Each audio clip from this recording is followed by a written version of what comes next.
Le flash avec vous, Guillaume Buan. Bonjour Guillaume.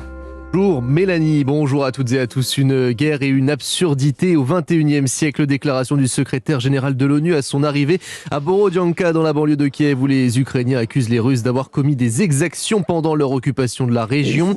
Quand on parle de crimes de guerre, n'oublions pas que la guerre est un crime en soi, martèle-t-il, appelant la Russie à coopérer avec la Cour pénale internationale. Première visite donc dans le pays pour Antonio Guterres.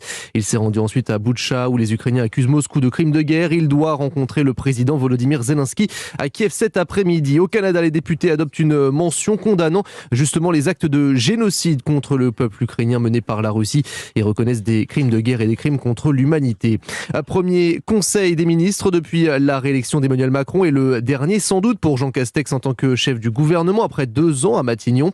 42 invités présents avec les ministres délégués et les secrétaires d'État. Le chef de l'exécutif sortant remettra d'ici demain sa démission et celle de son gouvernement au chef de l'État afin qu'une nouvelle phase s'ouvre. Et quid justement de son probable remplaçant? Emmanuel Macron a indiqué que le prochain Premier ministre qu'il nommerait serait quelqu'un qui est attaché à la question sociale, environnementale et productive. Pour les partis politiques d'opposition, l'heure est aux alliances en vue des législatives de juin prochain. À gauche, les socialistes et les insoumis ont déjà prévu de se revoir aujourd'hui ou demain. Hier, les discussions ont eu un écho très positif et le Parti socialiste devrait faire apparaître d'ici ce midi un texte officiel afin d'acter ce qui a été discuté lors de la réunion. Ce matin d'ailleurs, l'ex-président socialiste François Hollande met en garde contre le risque d'une disparition du PS en cas d'accord avec les Insoumis.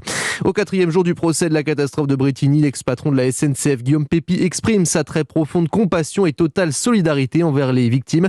Selon lui, la catastrophe n'est pas due au vieillissement du réseau ni à une mauvaise organisation.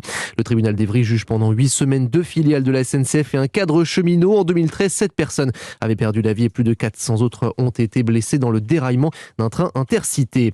Une nouvelle femme porte plainte pour viol contre l'ancien journaliste présentateur du JT de TF1 Patrick Poivre d'Arvor. Les faits remontent à 1995. Cette diplômée d'une école de journalisme âgée de 24 ans à l'époque des faits présumés travaillait alors à la rédaction de TF1. PPDA a lui-même annoncé poursuivre hier en diffamation 16 des 20 femmes qui ont témoigné contre lui.